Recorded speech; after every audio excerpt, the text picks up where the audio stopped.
आज हम लोग बात किए थे अकाउंटिंग स्टैंडर्ड 3 के हिसाब से कैश फ्लो स्टेटमेंट किनको बनाना जरूरी है।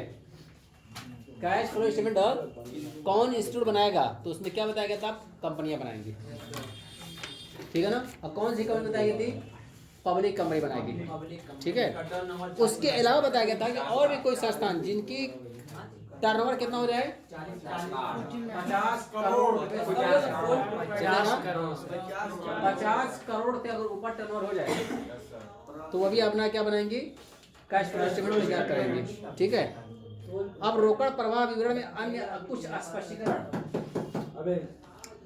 सम other clarification in cash flow statement. Cash flow statement से रिलेटेड कुछ बातें और जाननी है आप लोगों को। सबसे पहले यहाँ पर है कैश एंड कैश इक्विवेलेंट किसे कहते हैं, ये तो बताया गया था कि जो कैश है और जो बैंक में है, जो मार्केटेबल सिक्योरिटीज है, उसको हम लोग क्या बोलते हैं, कैश एंड कैश इक्विवेलेंट, मतलब जिसको कैश में तुरंत कन्वर्ट कर सकते हो, ठीक है। उसके बाद आता है कैश फ्लो। कैश फ्लो का मतलब क्या बताया गया था, कैश इनफ्लो कैश आउटफ्लो, यानी एक विशेष अवधि के अंदर कितना पैसा आया, कितना पैसा गया, इसी से मतलब इनफ्लो और outflow. Interest and dividend, interest and dividend, इसको क्यों बता रहा है, इसके अलग से बता रहा है कि इंटरेस्ट एंड डिविडेंड क्या होता है। देखो अभी तुम लोग जानते भी नहीं हो कि ऑपरेटिंग एक्टिविटीज किसे कहते हैं, इन्वेस्टिंग एक्टिविटीज किसे कहते हैं और फाइनेंशियल एक्टिविटीज किसे कहते हैं। जब हम लोग इसी बात करेंगे तब मैं इंटरेस्ट और डिविडेंड की वहाँ पे बात करूंगा, क्लियर सबको है। ऐसे नॉर्मल तरह समझना, जब तक अभी नहीं जानते हो तब तक के लिए इंटरेस्ट और डिविडेंड ये हमेशा में जो है फाइनेंसिंग एक्टिविटीज होती है। कौन सी, ये दिमाग में रख लो। अभी कुछ नहीं समझे कि हम लोग क्या पढ़े, बस अगर रटते हो कि इंटरेस्ट एंड डिविडेंड क्या रहता है आपका फाइनेंसिंग। जब मैं कॉन्सेप्ट बताऊंगा कैश फ्लो का, जो तीनों एक्टिविटीज बताई गई है कि किसको हम लोग ऑपरेटिंग में डालते हैं और किसको इन्वेस्टिंग में डालते हैं और किसको फाइनेंसिंग एक्टिविटीज कहते हैं, अगर इस चीज़ें क्लियर हो जाएंगी तो अभी जो मैं इंटरेस्ट और डिविडेंड की बात कर रहा हूँ कि हमेशा क्या होती है, फाइनेंसिंग होती है, तो ये कभी कभार ऑपरेटिंग होती है। तो किस केस में ऑपरेटिंग होगी, तो जब ये सारा कॉन्सेप्ट क्लियर कर दूंगा, तीनों एक्टिविटी बता दूंगा, सारी बातें क्लियर हो जाएंगी, ठीक है। तो कुछ बातें सस्पेंस में रखते हैं, आगे चलते हैं। Tax on income, tax of income, income में टैक्स लगाया जाता है, उसके बारे में बता रहे कि आय पर कर से रोकड़ प्रवाह को पृथक से दर्शाना चाहिए। कर इनकम टैक्स को कैश फ्लो जब बनाया जाएगा एकदम अलग से दिखाया जाएगा, एकदम टका टकर वो दिखाई दे इनकम टैक्स के नाम से। Income tax paid, income tax return, provision for tax, एकदम अलग से दिखना चाहिए वो, ठीक है ना। तो वही बता रहे हैं यहाँ पर कि आय कर से रोकड़ प्रवाह को पृथक से दर्शाना चाहिए तथा सामान्यतः परिचालन क्रियाओं से रोकड़ प्रवाह में दिखाना चाहिए जब तक कि उन्हें विनियोजन या वित्तीय क्रियाओं से विशिष्ट रूप से संबंधित न किया गया। सर इसको हमेशा कहाँ दिखाते हैं, ऑपरेटिंग में दिखाते हैं। जब तक क्वेश्चन न कहे कि ये इन्वेस्टिंग में है और फाइनेंसिंग में है, तब तक हम इसको हमेशा क्या मानेंगे, ऑपरेटिंग मानेंगे। जैसा कि अभी इंटरेस्ट और डिविडेंड के बारे में बताया कि जब तक क्वेश्चन कुछ साइलेंट है तब तक हम इसको किसे मानते हैं, फाइनेंशियल मानते हैं, ठीक है। वैसे ही टैक्स के बारे में बता रहा है कि टैक्स को एकदम अलग से दिखाया जाएगा और जब तक क्वेश्चन इसके बारे में कुछ स्पेशली नहीं कहता है तब तक हम इसको ऑपरेटिंग एक्टिविटीज में डालेंगे इसको, ठीक है ना। कहाँ जगह उसकी है, जगह दिखाई जाएगी। फिर आता है extra ordinary item, extra ordinary item. अभी एक्स्ट्रा ऑर्डिनरी आइटम क्या है, तो ये तो हम लोग जब प्रॉफिट लॉस पढ़ रहे थे तब भी बताया गया था, एक्स्ट्रा ऑर्डिनरी आइटम बताया गया था और एक्सेप्शन आइटम बताया गया था, ठीक है ना। तो एक्सेप्शन आइटम क्या बताया गया था, जैसे आपका प्लांट है, फर्नीचर है, मशीनरी है, इन्वेस्टमेंट है, बेचने से आपका प्रॉफिट हो गई या लॉस हो गया, loss on sale of fixed assets या profit on sale of fixed assets, ये सब क्या है आपके एक्सेप्शनल आइटम थे। और दूसरा बताया गया था जैसे आपका एक्स्ट्रा ऑर्डिनरी भूकंप से या चोरी से, आग जलने से आपका नुकसान हो जाए, ठीक है ना, या ऐसे ही कोई आपका इंश्योरेंस क्लेम किया हुआ है, क्लेम पैसा मिल जाए, तो ये सब इनकम तो हो रही है ना, लेकिन ये आपकी नॉर्मल इनकम नहीं है, ये क्या है, एक्स्ट्रा ऑर्डिनरी आइटम है, एक्स्ट्रा ऑर्डिनरी आइटम है, ठीक है ना। तो यहाँ बता रहा है कि एक्स्ट्रा आइटम सर करेंगे असामान्य मदों से रोकड़ प्रवाह, जैसे अशुद्ध ऋणों की वसूली, यानी बजट रिकवर हो जाए, बजट क्या हो जाए, रिकवर, बजट रिकवर जानते हैं किसको कहते हैं, किसको कहते हैं, डूबा हुआ पैसा मिल जाए। तो हम तो मान चुके डूब गया, मान चुके डूब गया, लेकिन अब मिल गया तो इनकम में लिखे हो गए। अब वो इनकम कौन सी है, एक्स्ट्रा ऑर्डिनरी आइटम है कि रेवेन्यू इनकम है, एक्स्ट्रा ऑर्डिनरी आइटम है, ठीक है ना। वही करें यहाँ पर बीमा कंपनियों से प्राप्त दावे, आपने कोई क्लेम किया था कि हमारा इतना नुकसान हो गया, उस नुकसान की क्षतिपूर्ति मिल गई आपको, ठीक है। मुकदमे में जीतने पर प्राप्त हर्जाने की राशि, कोई हर्जाना था, कोई कंपनसेशन था, आपने दावा किया था कि हमारा ये नुकसान हो गया, केस चल रहा था, फैसला आपके हाथ में आ गया, आपको हर्जाना मिलेगा या मिल चुका है, तो ये भी तो आपकी इनकम है। लेकिन क्या ये रेवेन्यू इनकम है? ये एक्स्ट्रा ऑर्डिनरी आइटम है। इत्यादि को परिचालन या विनियोजन या वित्तीय जिस वर्ष में भी हो, क्रियाओं से रोकड़ प्रवाह में अलग से स्पष्ट करना है। अब इसको ऑपरेटिंग में डालेंगे, इन्वेस्टिंग में डालेंगे, फाइनेंसिंग में डालेंगे, ये सारी चीज़ें वहाँ की बहस की बात है कि जब हम लोग क्वेश्चन पढ़ेंगे तो क्वेश्चन में उस आइटम को किस नेचर का माना जाए वो क्वेश्चन बताएगा हम लोगों को। तो जब हम तीनों एक्टिविटीज बताएंगे तो उस टाइम ये सारी बातें होंगी। उसके बाद बता रहे हैं यहाँ पर non cash transaction. Non cash transaction ऐसे कौन से ट्रांजेक्शन होते हैं जिनको नॉन कैश ट्रांजेक्शन कहते हैं, यानी उसमें एक्सपेंसिव में दिखाते हैं, लॉसेज में दिखाते हैं, लेकिन कभी आपका कैश नहीं जाता, उसमें पैसा नहीं जा रहा होता है। तो बहुत सारे एक्सपेंसेस, बहुत सारे लॉसेज रहते हैं जिसमें पैसा जा रहा होता है, लेकिन बहुत सारे लॉसेज और बहुत सारे एक्सपेंसेस रहते हैं जिसमें पैसे नहीं आते, रोकड़ नहीं आती है, तो उसको हम लोग क्या कहते हैं? Non cash transaction. कुछ एग्जाम्पल? डेप्रिसिएशन भाई, अब प्रॉफिट लॉस में दिखाते हो नहीं डेप्रिसिएशन, पीए में खर्चा में दिखाते ना, खर्चे की साइड में, तभी खर्चा बढ़ जाता है आपका। तो क्या ये हमारा कैश में जा रहा है? लेकिन सैलरी देते हो कैश में जा रहा है, रेंट देते हो कैश में जा रहा है, इलेक्ट्रिसिटी एक्सपेंसिव हो रहा है कैश में जा रहा है, प्रिंटिंग एंड स्टिचिंग का खर्चा है कैश में जा रहा है, ट्रैवलिंग एक्सपेंसिव है कैश में जा रहा है। तो बहुत सारे खर्चे हैं जो कैश में, लेकिन कुछ एक्सपेंसेस, कुछ लॉसेज ऐसे भी दिखाए जाते हैं जो कैश में नहीं होते, लेकिन फिर भी हम उसको खर्च दिखाते हैं। जैसे डेप्रिसिएशन बता दियो, डेप्रिसिएशन। इसके अलावा दिखा सकते हो loss on sale of fixed assets. Loss हो गया, क्या ये पैसा जा रहा है? फर्नीचर बेचे हो, पैसा आया ना, लेकिन फर्नीचर की कीमत 2000 की, हम देखिए 1800 रुपये की, तो 200 नुकसान हुआ, और उस लॉस को हम लोग कहाँ करते हैं? प्रॉफिट लॉस में दिखाते हैं। तो क्या इसमें कैश भी जा रहा है? नहीं जा रहा है, लेकिन लॉस 200 रुपया है, उसको loss on sale of fixed assets या लॉस ऑन सेल ऑफ कोई एनी एसेट्स लिखते हो नहीं लिखते हो, या प्रॉफिट हो गई, कोई पैसा आया, ये सब कौन सा आइटम है? नॉन कैश आइटम, यानी पैसा जा नहीं रहा है, पैसा आ नहीं रहा है, लेकिन दिखाते हैं। Provision for doubtful bad debt, पैसा जा रहा है, provision for doubtful bad debt दिखाते हो कि नहीं दिखाते हो? तो क्या इससे पैसा जा रहा है?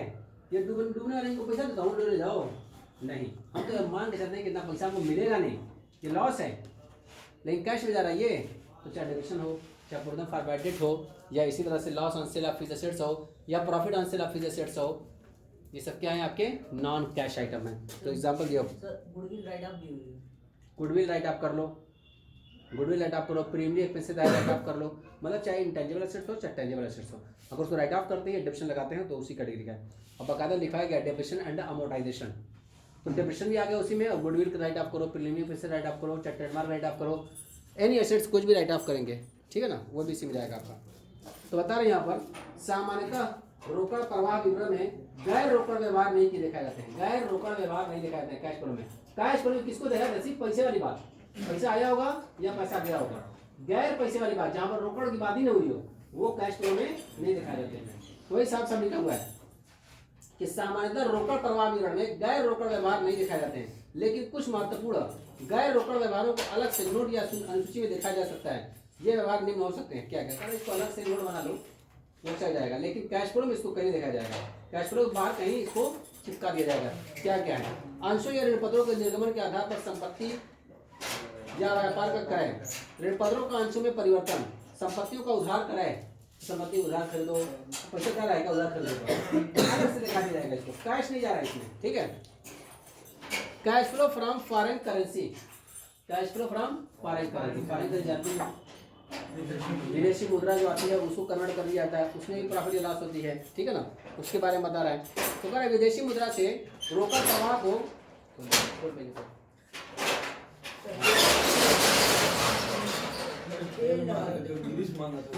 हाँ ठीक है, देखो विदेशी मुद्रा से रोकड़ प्रवाह को लेन देन के लिए दिन प्रचलित विनिमय दरों के आधार पर देश की आंतरिक मुद्रा के संदर्भ में दिखाया जाना चाहिए। विदेशी मुद्रा से संबंधित लाभ हानि रोकड़ प्रवाह नहीं है, लेकिन प्रारंभिक और अंतिम रोकड़ शेष को समायोजन करने के लिए इसे रोकड़ प्रवाह विवरण में दिखाना चाहिए। जैसे बहुत सारे हमारी ब्रांचेज ऐसी हैं जो फॉरेन में भी हैं, उसका भी ओपनिंग कैश होगा, उसका भी क्लोजिंग कैश होगा, तो वहाँ की अगर मेरी लेन देन हो रहा है तो वहाँ की मुद्रा में रखा जाता होगा। जैसे मान के चलो कि मेरी एक ब्रांच जो है दुबई में, तो दुबई में जो लिखा पड़ी होती होगी अकाउंटिंग की, तो इंडियन करेंसी में रखी जाती होगी, किस में रखा होगा? हैं? डॉलर में से रियाल चलता है वहाँ पे, क्या चलता है? रियाल। डॉलर में नहीं चलता है, रियाल चलता होगा। तो अब वहाँ पर रियाल में कुल कैश पड़ा होगा, कितना रियाल ओपनिंग है, इतना क्लोजिंग है, उसको हम लोग कन्वर्ट करेंगे किसमें? इंडियन करेंसी में कन्वर्ट करेंगे। और किस रेट पर करेंगे? साल भर रेट जो है हर वक्त बदलता रहता है। आज से जो रेट चल रहा होगा वो कल नहीं रहेगा। आज अगर जाकर देखोगे सऊदी रियाल जो होगा वो 21 रुपया 92 पैसा अगर होगा तो कल हो सकता है कि 21 रुपया 90 पैसा हो जाए, और ऐसा भी होता है कि 21 रुपया 95 पैसा हो जाए। 22 रुपये। जैसे जैसे डॉलर के मुकाबले में हम लोग की करेंसी घटती बढ़ती रहती है ना, तो वैसे सब कुछ फ्लक्चुएट होता है, सब डॉलर से मापा जाता है, ठीक है ना, तो घटता बढ़ता रहता है। आज सीटन में वैसे मुझे भी देखिए 22 के करीब हो चुका होगा, हो गया। ठीक है ना। हाँ हैं, देश तरक्की कर रहा है, ठीक है, हाँ देश तरक्की कर रहा है, मुद्रा की मात्रा गिर नहीं रही है। बड़ा नहीं इसे बताया डॉलर जाता 80 है। रुपये चला गया। हाँ, हमारी जो करेंसी हमारी मुद्रा जो है वो गिर नहीं रही है, बल्कि डॉलर क्या हो रहा है? मजबूत हो रहा है, हाँ, गिर नहीं रही है हम लोगों का। चलो देखो, कैश फ्लो फॉरेन करेंसी वाला हो गया हम लोगों का। अब किराया क्रय पर अस्थायी संपत्ति का क्रय, किराया क्रय पर अस्थायी संपत्ति का क्रय।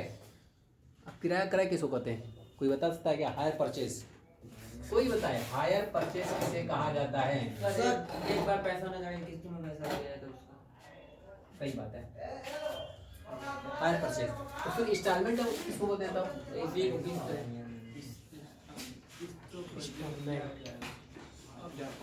हायर परचेज सिस्टम एक होता है, और एक सिस्टम जानते हो क्या है? इंस्टॉलमेंट। पेमेंट। दो सिस्टम हो गए इसमें, दोनों को तुम लोग करोगे, दोनों सेम है, चुड़वा भाई हैं, नहीं भाई हैं, नहीं सुने, ये सब कजन है। नहीं खाला हो। देखो, चाहे चचेरे को, चाहे फुफेरे को, चाहे मौसेरे को, कजन ही है, ठीक है ना। तो हायर परचेज सिस्टम किसको कहते हैं और इंस्टॉलमेंट पेमेंट सिस्टम किसको कहते हैं? यहाँ बात जो किया हुआ है हायर परचेज की, तो सर पढ़ना नहीं है, समझना भी हमको है। हायर परचेज सिस्टम कहते हो किसको है, ठीक है ना। जो बताया ना बाबू अनस, तुम सही बताए, लेकिन डिफ्रेंशिएट करना जरूरी है, दोनों के बारे में जानना है। देखो दोनों में, चाहे हम इंस्टॉलमेंट में लें चाहे हायर परचेज सिस्टम में लें, संपत्ति आप खरीदते हैं लेकिन उसका भुगतान इकट्ठा नहीं करते हैं, किस्त में करते हैं। किसमें करते हैं? किस्त में करते हैं। इसी को क्या बोलते हैं हम लोग? इंस्टॉलमेंट पेमेंट सिस्टम बोलते हैं। लेकिन दोनों में अंतर क्या था है? दोनों में जब वैसी दोनों में किस्त लेना है, किसी को बता दे। जैसे मान लो तुम जो है फोर व्हीलर बेचते हो, हमारे पास एजेंसी है फोर व्हीलर की, मैं इसके पास गया लेने के लिए, यूसुफ के पास, कितने की है? अरे बात सुनो भाई, फॉर्च्यूनर इससे 32 करोड़ पूछा, कितने रुपए की? बताया 32 लाख रुपए की है, ये आपको 22 लाख रुपए की है, ये 50 लाख रुपए की है। मैं भाई देखो बजट, हम लोग टीचर आदमी हैं, टीचर आदमी को ये समझ, देखो बिजनेसमैन के पास ये सब होता है, टीचर आदमी के पास नहीं रहता है पैसा कि 25 लाख 30 लाख की 55 लाख की सेफ्टी चाहिए। या तो नेता के पास रहेगी तो बिजनेसमैन के पास रहेगी, या टीचर के पास छोटी सी गाड़ी 5 लाख 6 लाख वाली देखा होगा। अरे यार हमारे वहाँ तो नहीं रहती है, नैनो देखा है। हमारे वहाँ सब नहीं है। बात सुने यार पहले, हमारे वहाँ वो सब नहीं है। हमारे वहाँ तो यही चालू होती है, सबसे सस्ती गाड़ी आपको कितने की मिलेगी? हमारे वहाँ अगर मिलेगी तो 22 लाख रुपये की मिलेगी। मांगो कि अरे भैया तो हम लोग जा रहे हैं, हम लोग बस ये बात नहीं है आपके पास करना, कह बैठिए आप आइए। 22 लाख रुपये को आप कितने दिन दे सकते हैं? मैं अरे ज़माना लग जाएगा साहब। फिर कितना साल लगे बताइए? मैं कहूँगी अरे 8-10 साल तो लगेगा, कोई बात नहीं, बैठिए यहाँ पे 8-10 साल में दीजिएगा, बैठिए समझिए। अरे कैसे हैं? कह रहा है कि कितना आप दे सकते हैं? मैं को 5-6 लाख तो मैं दे ही सकता हूँ, क्या 5-6 लाख जमा कर दीजिए, बाकी जो है पैसा आप 10 साल में दीजिए। किस्त बात देते हैं आपको 5,000-6,000 महीना देना है, बस ज़्यादा नहीं देना है, तो बस 5-6 हज़ार रुपया। हाँ ठीक है। अब मैं पूछूंगा उनसे, अब बता रहा हूँ ये हायर परचेज और इंस्टॉलमेंट का, ये इस हायर परचेज पर दे रहे हो या इंस्टॉलमेंट पर? तो ये जो बंदा विक्रेता है, ये एजेंसी वाला है, भले से अनपढ़ रहेगा, जाहिल रहेगा, हायर परचेज इंस्टॉलमेंट नहीं जानता होगा, टेक्निकलिटी, लेकिन ये चूँकि विक्रेता है, इसको पता है आगे से माल आता है तो कैसे बेचा जाता है। तो मैं पूछूंगा हायर परचेज पर इंस्टॉलमेंट पर, तो कहेगा हायर परचेज पर। तो हायर परचेज का सिस्टम क्या हो जाएगा? जब तक आप आखिरी किस्त भुगतान नहीं कर देंगे तब तक आप उसके ओनर नहीं रहेंगे, हम इसकी ओनरशिप अपने पास रखे रहेंगे, कागज़ आपके नाम नहीं बनेगा, हमारे नाम रहेगा। ये आप किस्त जब भर देंगे, आखिरी किस्त जब आप जमा कर देंगे, तब आपके नाम कागज़ को ट्रांसफ़र कर दिया जाएगा, ले जाओ। इसका मतलब तब तक आप जो है गाड़ी चला रहे हो उसको किराए पर चला रहे हो, जो हर साल या हर महीने जो 7,000 रुपया या 8,000 लेके आ रहे हो ना, ये एज ए रेंट दे रहे हो। इस चीज़ का नाम क्या है? हायर परचेज, यानी कि ऐसा परचेज जो हायर किया गया, किराए पर लिया गया। हमने परचेस तो किया है लेकिन किस पर लिया है, किराए पर लिया, क्योंकि मैं उसका ओनर ही नहीं हूँ, मैं मालिक ही नहीं हूँ। और मैं बिना इनकी मर्जी के मैं चाहूँ इसको किसी को बेच दूँ, नहीं बेच सकता। भाई गाड़ी खरीदते तो बेचते भी 4-5 साल इस्तेमाल करके, लेकिन बिना इनकी सहमति के मैं बेच भी नहीं सकता, क्योंकि मैं ओनर ही नहीं हूँ, तो कहाँ से बेच सकता हूँ। इनसे मैं कहूँगा मैं बेचना चाहता हूँ तो क्या ग्राहक लेके आओ, ग्राहक लेके आऊँगा, इनसे भी लूँगा।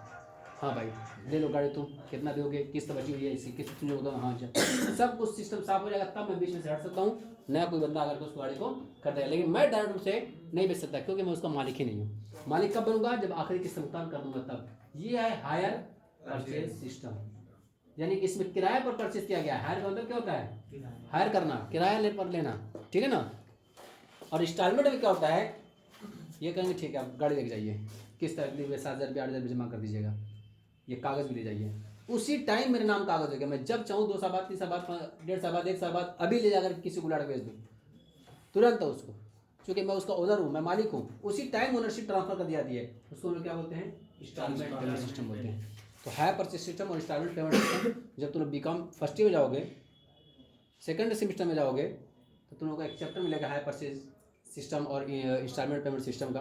तो उसमें कैसे न्यूमेरिकल लगाया जाएगा, क्या एंट्री पास की जाएगी, कैसे खाता खोला जाएगा, सब तब डिटेल से पढ़ोगे। अभी मोटी मोटी चीज़ जान गए हो कि हायर परचेज सिस्टम में क्या होता है, कि इसमें भी किस्त पर दिया जाता है, इंस्टॉलमेंट में भी किस्त दिया जाता है, हायर परचेज सिस्टम में किस्त पर दिया जाता है, लेकिन आप उसके ओनर नहीं होते हैं।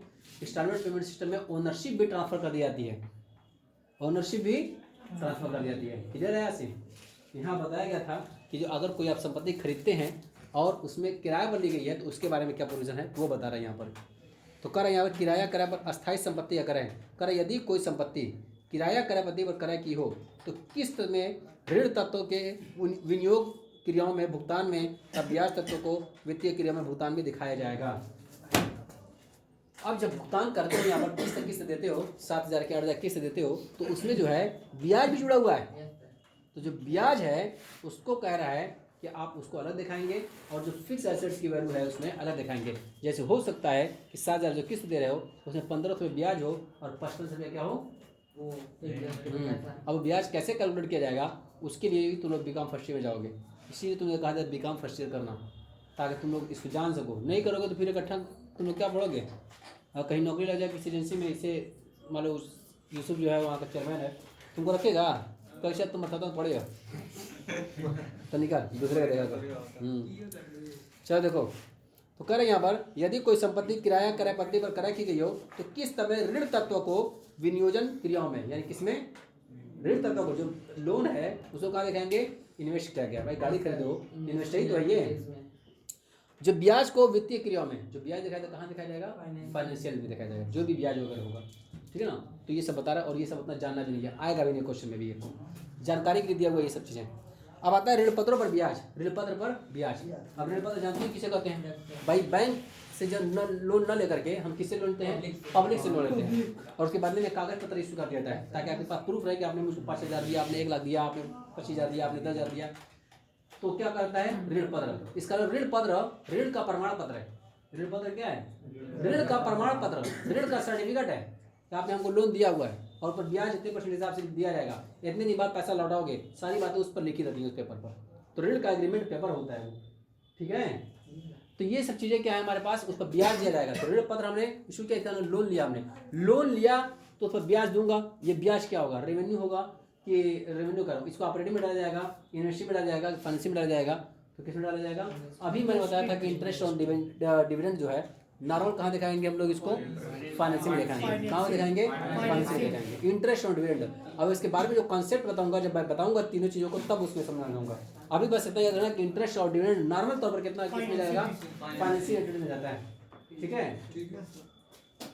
इसके बाद फिर आता है यहाँ पर आगे, देखो बस इतनी बातें हैं। इसका अलावा some other clarification in cash flow statement. Cash flow statement के बारे में कुछ चीज़ें जाननी थी आपको, जान चुके। कैश इक्विवेलेंट किसे कहते हैं, कैश फ्लो किसे कहते हैं, इंटरेस्ट ऑन डिविडेंड का क्या ट्रीटमेंट होगा, टैक्स ऑन इनकम का क्या ट्रीटमेंट होगा, कैसे दिखाया जाता है, एक्स्ट्रा ऑर्डिनरी अगर आइटम आएगा तो उसको हम लोग कहाँ दिखाएंगे, नॉन कैश ट्रांजेक्शन किसको कहते हैं, और cash flow from foreign currency इसके बारे में क्या ट्रीटमेंट बताया गया है। और अगर हम लोग कोई फिक्स एसेट्स परचेज करते हैं ऑन हायर परचेज सिस्टम पर तो उसका क्या ट्रीटमेंट होगा, और इंटरेस्ट ऑन डिवेंचर का क्या रोल होगा, क्या ट्रीटमेंट होगा, ये सब चीज़ें हम लोग जाने, ठीक है। और फिर आते हैं यहाँ पर preparation of cash flow statement, preparation of cash flow statement. Cash flow statement को कैसे तैयार किया जाता है, क्या चीज़ आपकी चाहिए? तो हमने कल तुमको बताया था कि अगर कैश फ्लो तैयार करना है तो क्या चाहिए, क्या चाहिए? बैलेंस शीट चाहिए और प्रॉफिट लॉस चाहिए। प्रीवियस ईयर इसका मतलब कि कुल पिछले साल में क्या चाहिए आपको? बैलेंस शीट चाहिए और प्रॉफिट लॉस चाहिए। अगर ये आपके सामने होगा तो आराम से बना ले जाओगे cash flow statement. Balance sheet तो कम से कम 2 साल की चाहिए, प्रॉफिट लॉस अगर 1 साल का चल जाएगा, उसमें कोई दिक्कत की बात नहीं है। लेकिन बैलेंस शीट कितने साल की चाहिए आपको? 2 साल की। इसका मतलब 22 की भी चाहिए और 21 की भी चाहिए। 21 और 22 की रहेगी तभी जाकर के आप उसको कंपेयर कर पाओगे कि इस साल में कैश फ्लो में कितना कैश आया, कितना गया। ठीक है ना? तो वही बता रहा है इसमें सबसे पहले आपको बैलेंस शीट चाहिए। तो बैलेंस शीट कितने साल की चाहिए आपको? 2 साल की चाहिए। दूसरा बता रहा है income statement of current period. Current period क्या चाहिए आपको? Income and profit loss. Additional information आपको चाहिए। एडिशनल इन्फॉर्मेशन यानी समायोजन, समायोजन दिया रहेगा कुछ, उसके बारे में दिया रहेगा तो उसी से भी हल किया जाएगा अभी। फिर कह रहे हैं यहाँ पर विभिन्न क्रियाओं से रोकड़ा प्रवाह, cash flow from various activities, और भी बहुत सारी क्रियाएं, ऑपरेटिंग, इन्वेस्टिंग और फाइनेंशियल एक्टिविटीज के बारे में कुछ रहेगा, उसको पकड़ना रहेगा आपको। नेट इंक्रीज और डिक्रीज इन कैश, रोकड़ में शुद्ध वृद्धि या कमी, कैश में कितना बढ़ोतरी हुई है, कितना घटोतरी हुई है, किस पॉइंट वैसे हुई है, वो भी आपको निकालना रहेगा। Reconciliation of balance of cash and cash equivalent, रोकड़ एवं रोकड़ तुल्य के शेषों का मिलान, जो हमारे पास कैश एंड कैश इक्विवेलेंट है जो है उसका बैलेंस बचा हुआ उसका मिलान कर लिया जाएगा। तो हमने पहले ही बताया था कि अगर यहाँ पर हम लोग सब इतना करने के बाद operating activities, financing activities, investing activities तीनों को जब हल कर लेंगे तो नीचे जो हमारे पास आ जाएगा उसमें opening cash and cash equivalent जोड़ देंगे तो क्या निकल के आ जाएगा? Closing cash and cash equivalent. तो हमने पहले ही बताया था कि आंसर दिया नहीं रहेगा, तब भी तुम लोग अगर closing cash and cash equivalent balance sheet में लिखा हुआ है अगर उसके बराबर तुम लोगों का आंसर आ गया तो समझ जाओ तुम लोग सही हो ना कर तो। इसका मतलब आंसर से मौजूद रहता है, आंसर बताना ही नहीं है। ठीक है ना? चले, तो ये हम लोग पास हो गया। अब आता है यहाँ पर रोकड़ प्रवाह का वर्गीकरण, क्लासिफिकेशन ऑफ कैश फ्लो। अब वो बातें आ गई हैं कि हम लोग कुछ दिखाते हैं कैश फ्लो फ्रॉम एक्टिविटीज, तो कितने हिस्सों में इसको बांटते हैं अकाउंटिंग 3 में? हाँ जी, तो इसमें कौन कौन सी एक्टिविटीज आती है? क्या लिखते हो उसको? कैश फ्लो स्टेटमेंट, सभी operating activities, cash flow from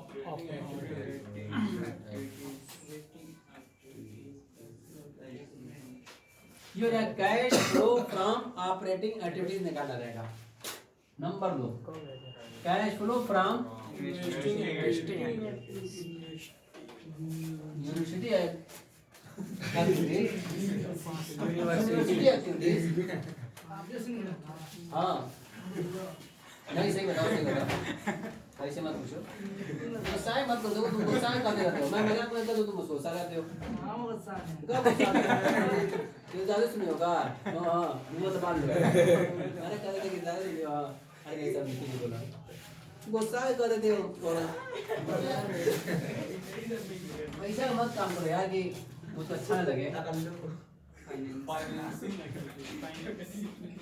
ये 3 एक्टिविटीज हम लोग पास है, यानी ऑपरेटिंग एक्टिविटीज, इन्वेस्टिंग एक्टिविटीज और फाइनेंसिंग एक्टिविटीज। इसको हम लोग जानना है कि किसको हम लोग इन्वेस्टिंग एक्टिविटीज कहेंगे, किसको फाइनेंसिंग कहेंगे और किसको ऑपरेटिंग कहेंगे।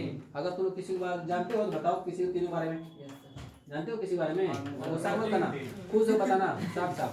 सर ऑपरेटिंग ये नहीं तू जानो मैं जानो।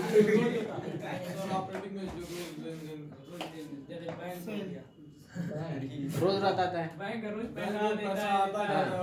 तो किसमें डालेंगे हम लोग? ऑपरेटिंग में डालेंगे।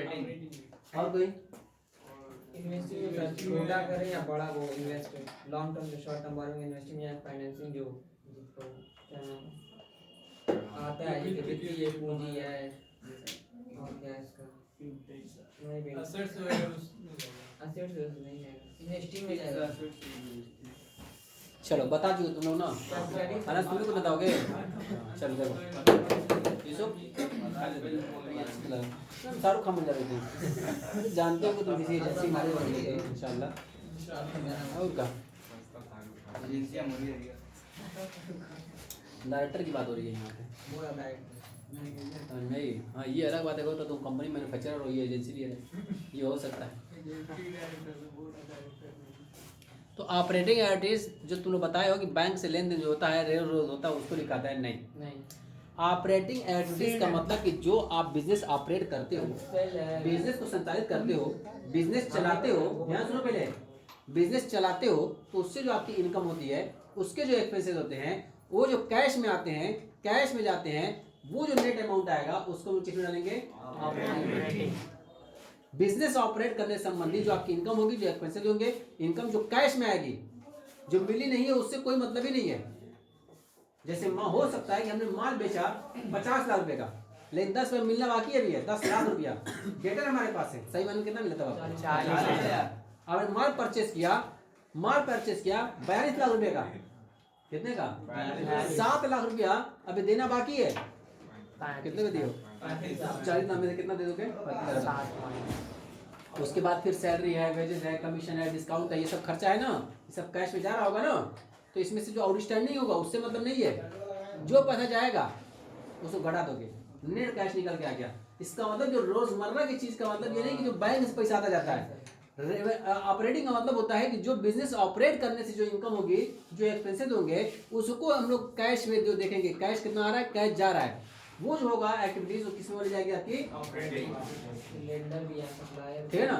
तो इसमें डायरेक्ट मेथड से मैं अभी बता रहा था तुम लोगों से, अभी जो मैं तुम लोगों से बता रहा था कि सेल इतने रुपए की हुई, इतना उधार था, इतना नकद है, जो नकद आया उसको देखा जाएगा, इतना परचेस की हुई, ये नकद है, ये उधार है, नकद से मतलब है हमको है, तो ये डायरेक्ट मेथड लगाया जाता है। अब तुम लोग डायरेक्ट मेथड पढ़ना नहीं है, पढ़ना है नहीं पढ़ना है, तो फिर इसको कैसे लगाता है? डायरेक्ट इनडायरेक्ट मेथड से। उसमें जो प्रॉफिट आती है ना, जो प्रॉफिट लॉस लगाए तुम लोग, उसमें लिखियो ओपनिंग स्टॉक लिखियो, परचेज लिखियो, और सेल्स लिखियो, क्लोजिंग स्टॉक लिखियो, ग्रॉस प्रॉफिट आ गई, फिर ग्रॉस प्रॉफिट के बाद जितना इनडायरेक्ट पैसे रहोगे उसको बढ़ा दियोगे, उसी में डेप्रिसिएशन भी दिखायो, इंटरेस्ट भी दिखायो, और वेजेस भी दिखायो, कमीशन भी दिखायो, प्रोविजन फॉर बैड डेट भी दिखायो, सब दिखाए ना हो।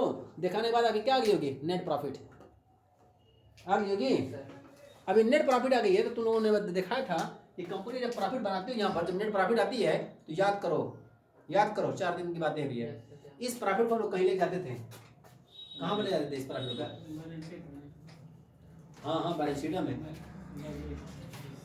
पहले जाते थे, बैलेंस शीट में कहाँ पर? रिजर्व एंड सरप्लस ले जाते थे। याद करो, 75 दिन की बात है। उससे पिछले साल का जो प्रॉफिट का बैलेंस था वो भी लिखा हूँ और करंट भी लिखा हूँ, दोनों जोड़ दिया था मैंने। अब जब दोनों जोड़ दोगे, पिछले साल का जो प्रॉफिट था और इस साल जो प्रॉफिट है, ये दोनों जोड़ दिया हूँ, पूरा लाभांश नहीं बांटेंगे, पूरा लाभांश बांटेंगे, पूरा लाभांश बांट देंगे जो इस साल कमाए हो। नहीं ना? तो प्रॉफिट जो हमारे पास यहाँ पर आई है, मान के चलते हैं 1 लाख रुपया, पुराना बैलेंस हमारे पास 20,000 रुपये का था, टोटल कितनी हो गई? 1,20,000 रुपया। इस साल हम लाभांश ग्रुप में हो सकता है बांटे 50,000 रुपया, 1,20,000 में 50,000 बांट तो कितना बचा आपका? 70,000 रुपया। यहाँ पर 70,000 रुपये तुम लिखोगे, बाकी जनरल हो। अब इसी में मैं बात करता हूँ तुम लोगों से, 1,20,000 था, 50,000 लाभांश बांट दिए, बचा कितना? 70,000। अब उसके बाद कुछ जनरल रिजर्व में ट्रांसफर कर दियो 10,000 रुपया, किसमें? जनरल रिजर्व में।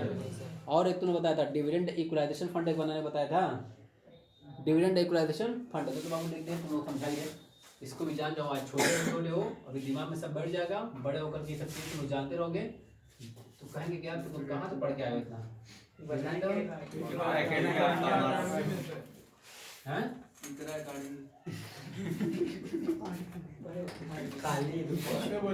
इसको बोलते हैं हम लोग हिंदी में क्या? लाभांश। लाभांश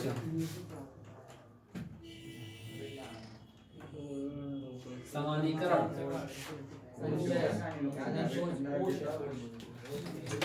लाभांश समानीकरण कोष। तो मैं भी बता रहा था तुम लोगों से कि 1 लाख रुपया प्रॉफिट हुई, 20,000 का ओपनिंग था, कुल कितना हो गया? 1,20,000। 1,20,000 में से 50,000 रुपया हमने डिविडेंड बांट दिया, तो प्रॉफिट ही से डिविडेंड बांटा है। अब कितना आपके पास बचा? 70,000 रुपया। 70,000 रुपये में से आपने जनरल रिजर्व में ट्रांसफर कर दिया, कितना रुपया? 10,000। तो भी प्रॉफिट से घटाओगे और जनरल रिजर्व ले जाकर के उसको जोड़ दोगे। हो सकता है पहले से जनरल हमारे पास 70,000 रुपया था, 10,000 जोड़ो कितना हो जाएगा? 80,000 हो जाएगा। अब हमारे पास कितना बचा? 60,000। अब बता रहा हूँ, इसमें डिविडेंड इक्वलाइजेशन फंड में भी पैसा डाल दिया गया, तो प्रॉफिट से घटाओगे और डिविडेंड इक्वलाइजेशन फंड में ले जाकर के जोड़ दोगे। तो ये भी जान जाओगे डिविडेंड इक्वलाइजेशन फंड कहते किसको है। लाभांश समानीकरण कोष किसे कहता है? कोई भी बताए। लाभांश समानीकरण कोष नाम से कुछ तुम लोग अगर पाया हो तो बता दो। लाभांश सामान्यीकरण कोष। सर किधर सामान बनी रहे उसी के लिए से वो कोष बनाया जाता है ताकि भविष्य में अगर कम बेसी उसको देना हो। गुड। लाभांश सामान्यीकरण कोष एक ऐसा कोष है, लाभांश सामान्यीकरण कोष एक ऐसा कोष है, एक ऐसा फंड है जहाँ पर लाभांश की दर को समान बनाए रखने के लिए, किसके लिए? लाभांश की दर को समान बनाए रखने के लिए बनाया जाता है, ताकि लाभांश दर हमेशा क्या रहे? समान रहे। जैसे मान के चलो कि इस साल हमने लाभांश बांटा कितना? 10%। अगले साल में कितना बांटूंगा? 10%। अगले साल में कितना बांटूंगा? 10%। अगले साल कितना बांटूंगा? 10%।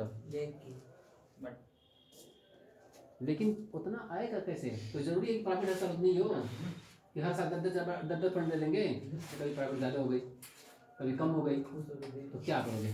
तो इसके तुम पता नहीं बताया कि नहीं बताया गया कि जब प्रॉफिट आपके पास हो जाए ज़्यादा तो कहोगे 10% हम लोग नहीं बांटेंगे, 15% बांटने का प्रावधान है।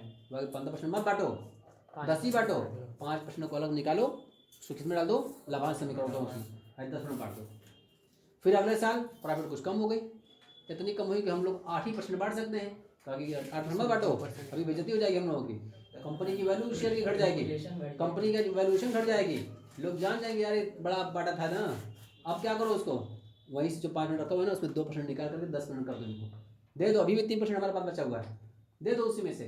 फिर अगले साल प्रॉफिट खूब ज़्यादा हो गई, बांटने का मन किया कि 20% बांट दें, लेकिन कंपनी के जो चालाक थे कहने नहीं भाई सब्र करो सब्र करो, अपने आप को बहुत ज़्यादा जैसे देखते हो कि आजकल के नौजवान लड़के जब पैसा कमा लेते हैं मात्र यहाँ पर उस एप्पल और बाइक गाड़ी घोड़ा एकदम नया नया ले लेकर चलते रहते हैं, उड़ते रहते हैं, और जब वो ज़मीन पर आते हैं ना तो उनको शर्म लगती रहती है साइकिल चलाते हुए। तो ऐसे बने रहो, कभी साइकिल चलाना पड़ जाए तो साइकिल चला लो, पहले चलना है पहले चलो, नहीं तो फिर सोचोगे यार यहाँ से वहाँ तो जाने के लिए हम लोग गाड़ी निकालते हैं, खर्च से निकालें। आपका दिन पैदल लगा करे पैदल चला देगा ऐसा उड़ो बकूल बता खत्म बेच दिए दुनिया, तो सुनना पड़ जाएगा। इससे हमेशा अपने आपको क्या करना चाहिए? बैलेंस बनाना चाहिए, ठीक है ना?